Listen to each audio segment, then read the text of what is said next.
부활 후 두 번째 주일 예배의 자리에 서신 성도님들을 주의 이름으로 축복합니다. 기도하시겠습니다. 주님, 봄꽃 만개한 날 주님의 부활을 기뻐하는 예배의 자리에 서게 하시니 감사를 드립니다. 그러나 꽃은 시들고 잎은 마른다는 것을 저희들이 알고 있사오니 주님, 우리가 이 세상을 살면서 육신의 자랑이 아니라 영혼의 꽃을 활짝 피울 수 있도록 오늘 말씀 나눔의 길에 서게 하옵소서. 예수님의 이름으로 기도합니다. 아멘.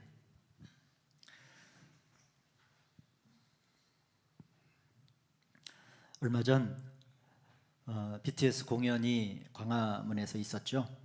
저는 짧은 그냥 영상으로만 잠깐 보았습니다만 무대의 규모나 모인 사람들의 규모가 정말 대단해 보였습니다.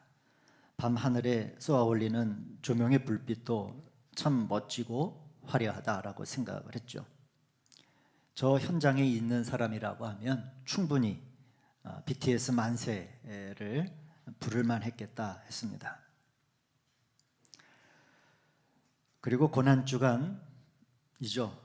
제가 서울에 있는 대학교 채플을 설교를 마치고 이제 광화문을 지나서 인사동 쪽으로 차를 이렇게 몰고 가며 그 무대가 서 있던 자리를 신호에 걸려서 쳐다보게 되었습니다. 물론 여전히 많은 관광객들과 사람들이 그 광화문 광장을 지나다녔지만 엄청난 공연이 있었던 그때와 비교를 하면 많이 한산한 편이었고 늘 그러한 다시 일상으로 돌아온 광화문이었습니다. 우리도 축제를 했습니다.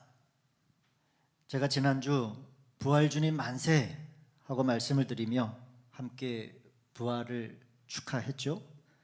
봄 햇살 아래 부활 산책도 잘 다녀왔고 여기보다는 좀 늦게 피기 시작한 산벗과 진달래 등등을 벗삼아 오후 즐거운 시간을 보냈습니다. 그리고 오늘 이제 다시 맞이한 부활 후 두 번째 주, 부활 주님 만세를 외친 후 우리도 역시 다시 고요한 일상의 속으로 돌아왔습니다. 어떤 기독교 계통의 방송국에선 부활절 예배를 광화문에서 드리면서 예수님의 부활을 재현하는 퍼포먼스로 예수님 분장을 한 사람을 크레인을 동원을 해서 와이어에 묶어서 하늘로 솟구치는 장면을 연출했다고 하는데, 저도 영상으로 예수님 분장을 한 사람이 크레인에 매달려서 하늘로 솟구치는 장면을 보며 한면으로는 좀 헛웃음이 나왔고 한면으로는 좀 서글프고 우울해졌습니다. 하늘로 치솟은 예수로 분장한 사람은 다시 크레인의 와이어에 의존해서 다시 무대로 내려와야 할 터인데, 그리고 걸어서 저벅저벅 무대 뒤로 돌아갔을 건데, 교회가 광화문의 BTS 공연을 따라하면 안 되는데 하는 마음도 있었습니다. 하여튼 그러나 각각 교회에서 부활 축제를 하든 광화문에서 크레인을 동원을 해서 하든 오늘 부활 후 두 번째 주 예외 없이 우리 모두 그렇게 고요한 일상으로 저와 여러분들이 돌아왔습니다. 그렇게 돌아온 저와 여러분의 일상은 어떻습니까? 부활주님 만세를 외쳤지만 여전히 우리들의 삶은 무겁고 여전히 그 무거운 삶의 무게를 짊어지고 가는 우리의 마음도 무겁습니다. 해결해야 할 과제들로 어깨가 뻐근하고 마음대로 움직이지 않는 몸은 마음을 우울하게도 합니다. 노력하고 바라는 만큼 학업 성적이 나오지 않는 우리 학생들의 어깨도 처져 있고 직장 생활이나 또 연애 과정이 순탄하지 않는 청년들의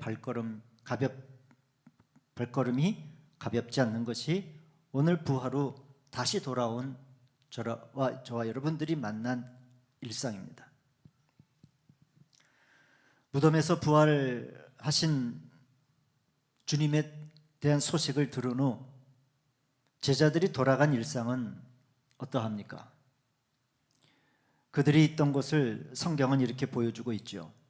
제자들이 유대인들을 두려워하여 모인 곳에 문들을 닫았더니 라고 하는 그들의 일상입니다. 제자들이 유대인들을 두려워하였다는데, 그러면 제자들은 유대인들이 아닌가? 아니죠. 그들도 유대인들이에요. 유대인이 유대인을 두려워하게 된 일상. 식민 통치를 하는 로마 군인이나 로마의 포갑이 두려운 것이 아니라 같은 식민지 지배 처지에서 같은 처지로 어마어마한 세금의 억압과 정치적 폭력을 함께 받고 있는 유대인들이 서로 유대인이 되어서 두려워하게 되는 일상으로 제자들은 돌아왔습니다. 부활 후에 우리도 이렇게 우리의 삶의 일상으로 돌아왔고, 성경에 나오는 제자들도 그렇게 자신의 일상으로 돌아왔습니다. 그러면 부활 주님은 어디에 계시는가? 그래서 여러분, 부활은 유일회적인 사건이 아니라, 무덤을 열었던 그 한 장소가 아니라, 주님의 부활은 이렇게 다시 돌아간 일상의 삶을 살고 있는 사람들의 시간에 하나님의 시간이 관통하는 사건이 바로 부활이라고 할 수 있는 거죠. 사람들은 부활 후 열린 무덤, 돌문이 열려 있는 무덤 앞에 서 있는 것이 아닙니다. 다 자기들의 일상으로 돌아가 제자들과 같이 두렵거나 무거워 자신의 삶의 빗장을 꼭꼭 걸어 잠궈 두고 있지만, 부활하신 주님은 바로 그러한 일상을 관통하며 부활의 능력이 이것이다 하시며 다가오시는 거죠. 그렇게 제자들은 부활하신 주님을 처음 만나게 되었습니다. 이러한 사건은 역시 부활 축제 후에 다시 일상으로 돌아가 살아가는 우리들의 삶에도 여러분 그대로 적용되는 바입니다. 우리가 부활 주님 만세를 불렀지만 다시 한번 말씀드린 바, 여전히 우리들의 삶은 무겁고 그 무거운 삶의 무게를 짊어지고 그 마음도 무겁습니다. 당장 해결해야 할 과제들로 어깨가 뻐근하고 마음대로 움직이지 않는 몸은 마음도 우울하게 하고, 애쓰는 만큼 학업 성적이 나오지 않는 학생들의 어깨도 처지고, 다시 직장이나 연애 과정이 순탄하지 않는 청년들의 발걸음도 가볍지 않은, 그래서 역시 두려워 단단히 빗장을 걸고 벽을 치고 지내는 우리들의 시간에 이제 부활 후 부활의 주님은 그 빗장을 풀고 그 벽을 허물고 사람의 시간을 뚫고 이제 이것이 생명의 길이다 하시며 우리 안에 들어오시는 주님을 만나는 것이 부활입니다.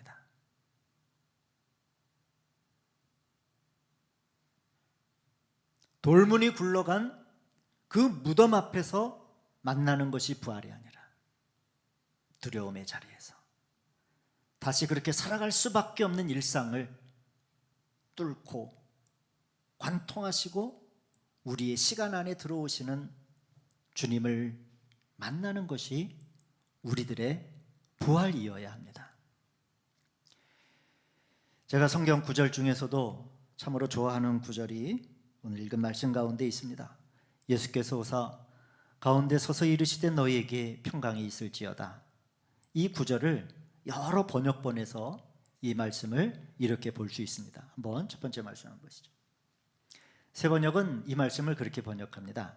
그때 예수께서 와서 그들 가운데로 들어서셔서 너희에게 평화가 있기를 하고 인사말을 하셨다. 공동 번역은 그런데 예수께서 들어오셔서 그들 한가운데 서시며 너희에게 평화가 있기를 하고 인사하셨다. 메시지 성경을 보면 제자들은 유대인들이 두려워 문을 모두 꽁꽁 걸어 잠그고 있었다. 바로 그때 예수께서 그들 한가운데 서서 말씀하셨다. 너희에게 평강이 있을지어다. 사람들이 돌아간 일상은 그 사람들을 두렵게 하고 무섭게 하고 무겁게 하여 다 문을 걸어 잠그고 벽을 두텁게 치며 안으로 움츠러들어 사는 그들을 향한 부활의 첫 말씀, 사람의 시간을 뚫고 사람의 인생 가운데 오셔서 하신 첫 말씀이 바로 평화가 있어라 라고 하는 이 말씀입니다. 유대인들이 두려워 숨은 유대인들이 그러면 어떻게 평화를 가질 수 있을까?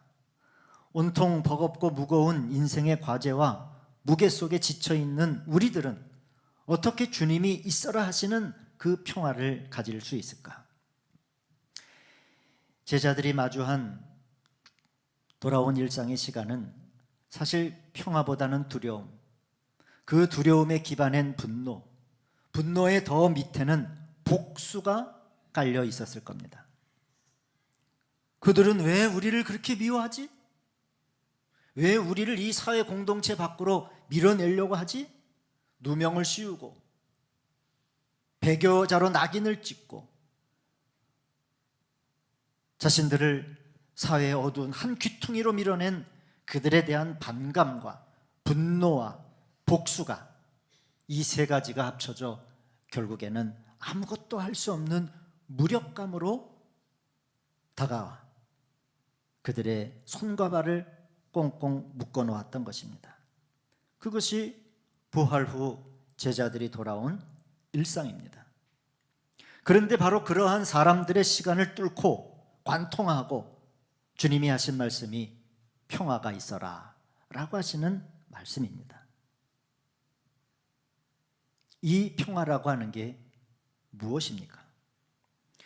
이는 단순히 안심하라, 평안한 마음을 가져라 하는 격려의 의미로 축소할 수 없는 평화입니다. 안심을 넘어 부활 후를 살아가는 벽 안에 있는 사람들을 향한 하나의 지침이라고 할 수 있습니다. 분노보다는 평화, 미움보다는 평화, 사람들을 향한 복수보다는 평화, 바로 그 평화가 이 문을 열고 벽을 헐고 두려움을 이기게 할 것이다 라고 하는 주님의 지침이 바로 평화가 있기를 이라는 말씀입니다. 다시 말씀드리지만 저와 여러분이 부활 후 두 번째 돌아간 일상은 사실 제자들이 만난 것과 비슷합니다. 우리도 그러지 않습니까? 내가 복음을 듣고 복음대로 좀 살고자 하는데 우리 그리스도인이면 다 그렇게 애쓰며 살려고 하지 않습니까? 그런데 우리의 환경은 나를 지지해 주지 않습니다. 지지는커녕 복음의 사람으로 살고 복음의 가정이 되고자 하는 것을 아주 집요하게 방해를 당합니다. 2000년 전 제자들이 만난 것이 두려움이라면 2026년 부활 후 일상으로 돌아온 우리들이 만나게 되는 것은 역시 무력함입니다. 과연 그리스도인으로 살 수 있을까? 과연 내가 말씀대로 사는 것이 가능할까?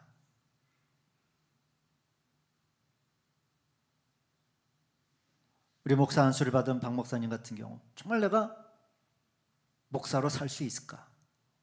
저도 마찬가지고 여러분들도 마찬가지입니다. 신앙이 이 세상을 이겨낼 수 있을까 하는 막연한 무력함들,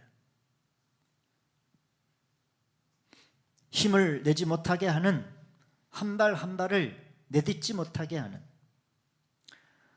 어쩌면 부활 후 돌아온 일상에서 요즘 저의 마음의 일부이기도 하다는 것을 성도님들 앞에 고백하고 싶기도 합니다. 제가 여러 번 예를 들긴 했지만 이 무력함을 잘 설명할 수 있기에 다시 한번 소개를 해봅니다. 한번 사진 한 장 보여주시죠. 네, 그래서 틀어놔 주세요. 영화 밀양의 영화 포스터입니다.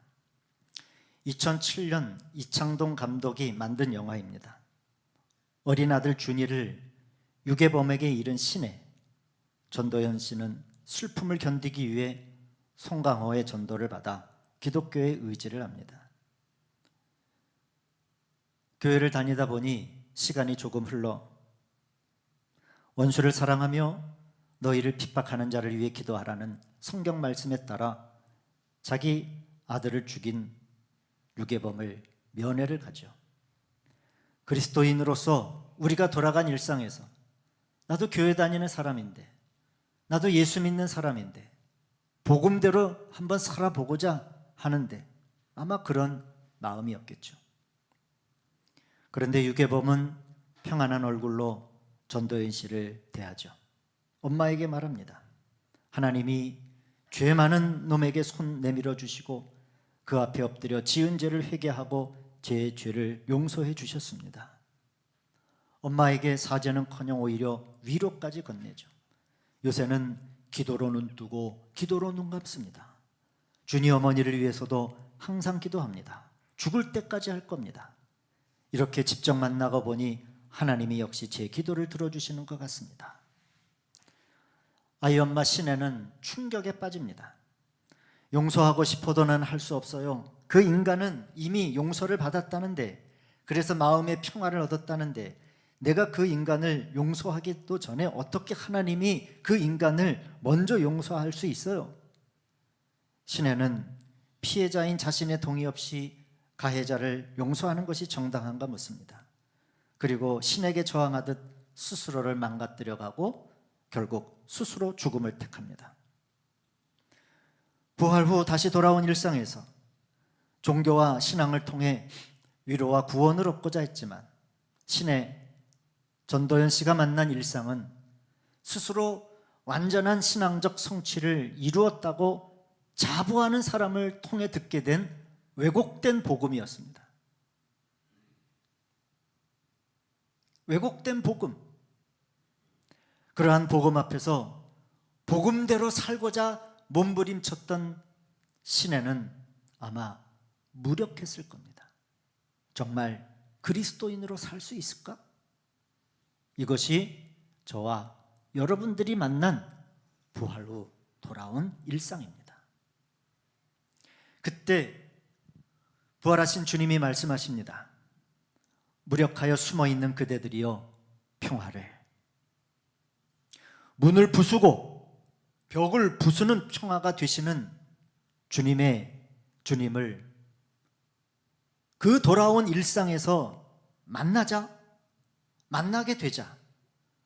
숨어있던, 두려워 숨어있던 베드로, 부인했던 베드로, 절망했던 베드로, 저와 여러분과 똑같은 처지에 있던 이 베드로가 달라졌습니다. 그는 숨었던 사람들 앞에 나아가 이렇게 이야기를 합니다. 오늘 읽은 말씀인데 세 번째 분. 그가 내 우편에 계시도다.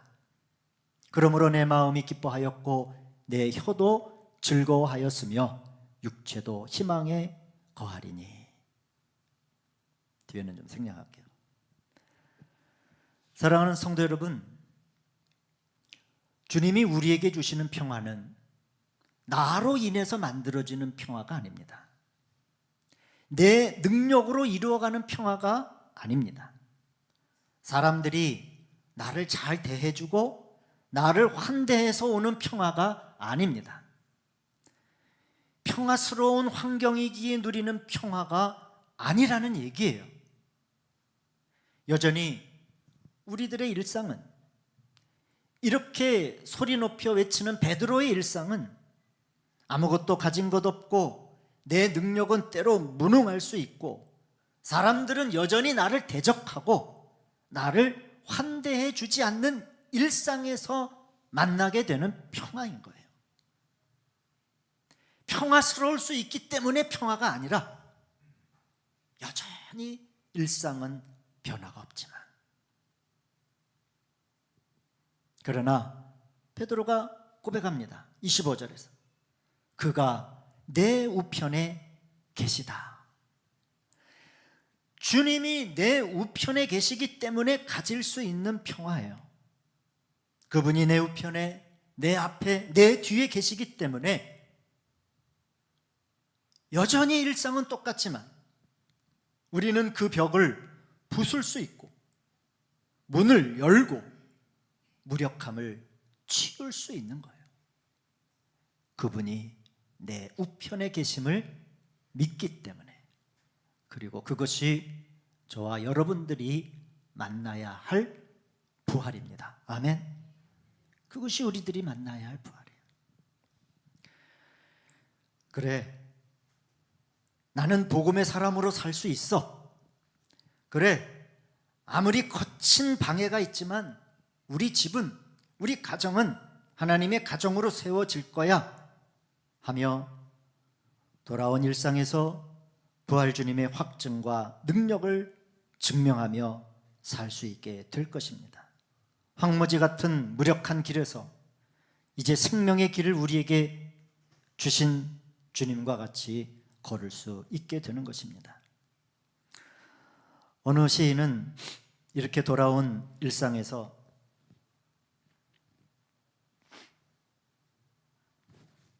십자가의 사랑을 누린 우리가 이렇게 살아야 하지 않겠습니까? 하며 이렇게 시를 썼어요.